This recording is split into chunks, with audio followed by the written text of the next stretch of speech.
Bismillahirrahmanirrahim. Assalamualaikum warahmatullahi wabarakatuh.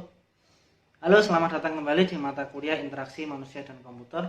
Masih bersama saya. Kali ini saya akan membahas secara spesifik tentang role UX designer dalam tim Agile. Mengapa saya memberikan penjelasan mengenai role UX designer dalam tim Agile saja, tidak di sistem development life cycle yang lainnya? Karena Agile Principle atau Agile Development Process merupakan sistem development life cycle yang umum digunakan saat ini. Tidak mudah menjadi seorang web designer dalam tim Agile. Kenapa? Ya, karena Agile itu sendiri diperuntukkan bagi software developers. Oleh karena itu, seringkali orang memiliki ekspektasi yang berbeda-beda terhadap user experience design. Nah, ada baiknya kalian memahami tantangan-tantangan apa sajakah yang kiranya dapat muncul di tengah-tengah kalian saat kalian terjun di bidang UX design ini. Tantangan ini biasanya seputar pemahaman orang-orang yang minim mengenai UX itu sendiri. Berikut contoh-contoh tantangan yang seringkali terjadi.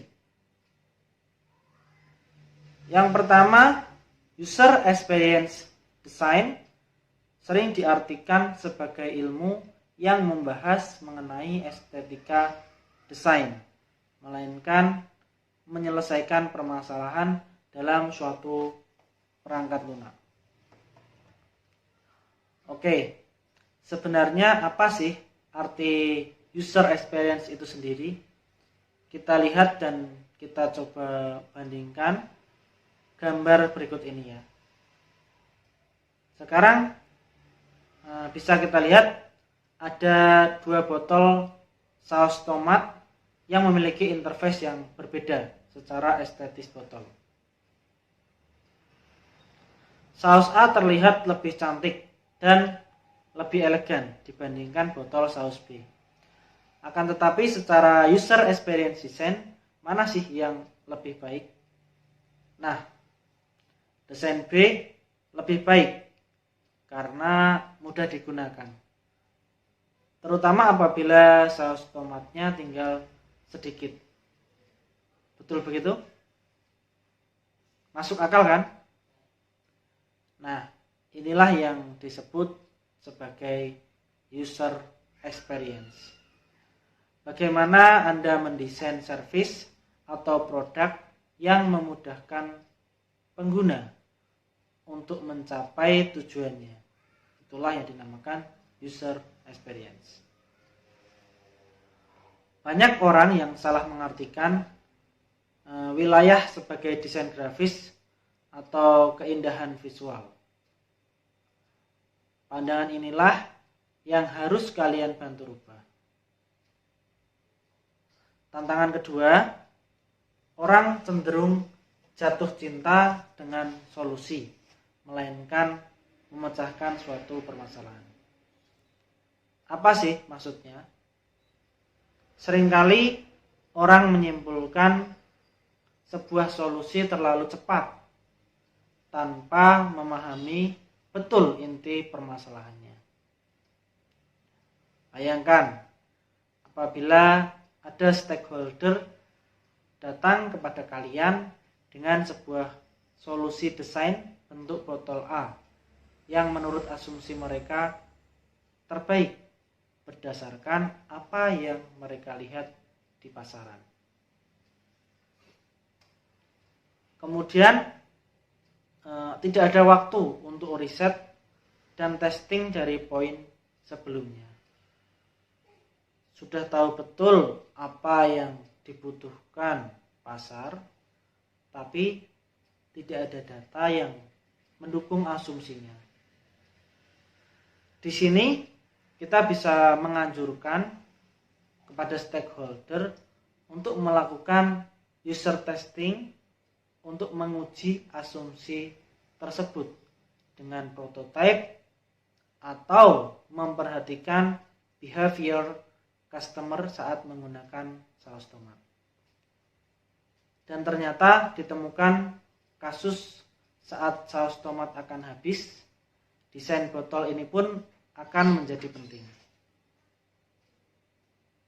Berikan pengertian kepada stakeholder apabila masalah ini ditemukan belakangan.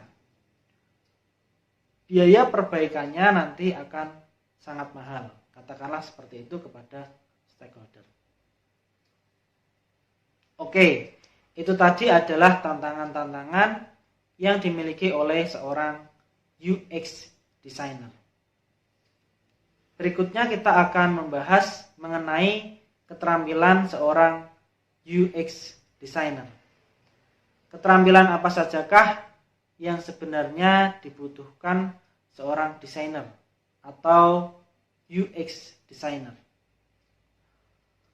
Untuk mengatasi tantangan-tantangan yang sudah saya jelaskan sebelumnya,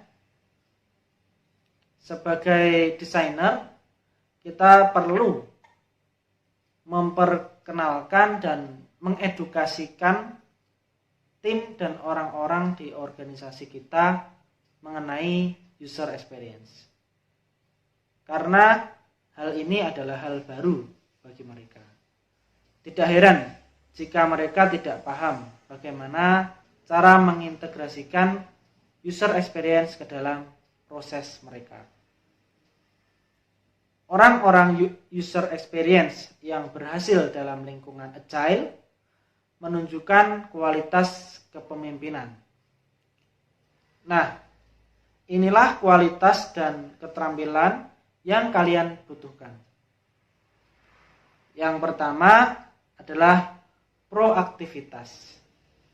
User experience designer yang berkecimpung di agile mendorong tim kembali ke gambaran yang lebih besar dan konteks bagaimana manusia menggunakan produk dan service yang akan di-develop. Yang kedua adalah keterampilan komunikatif. Kalian akan menyediakan waktu menjelaskan proses dan prinsip-prinsip user experience. Dan mengapa dengan pengertian ini kita dapat menghasilkan produk yang lebih baik. Kemudian ada keterampilan data driven. Kalian berjuang untuk mendapatkan waktu melakukan riset dan memastikan bahwa kita mendesain sesuatu dengan benar, sesuai dengan yang dibutuhkan oleh users. Kemudian ada empathy, keterampilan empathy. Empathy artinya kemampuan kita untuk menempatkan diri pada situasi yang dihadapi orang lain. Kalian membawa rekan kerja kalian untuk berpartisipasi dalam usability test, untuk berempati dan mengamati para users berinteraksi dan juga berjuang menggunakan produk kalian. Yang terakhir adalah advokasi. Dengan keterampilan ini, kalian membuktikan asumsi tentang perilaku jujur yang bisa menjadi bencana jika kita salah berasumsi. Nah, demikian itulah keterampilan dan kualitas yang bisa kalian butuhkan untuk menyikapi tantangan-tantangan dalam tim agile sebagai user experience designer. Berikutnya, kita akan membahas mengenai user centric design atau yang biasa disingkat dengan UCD. Oke, untuk video kali ini saya rasa cukup. Apabila ada salah kata, saya mohon maaf sebesar-besarnya. Wassalamualaikum warahmatullahi wabarakatuh.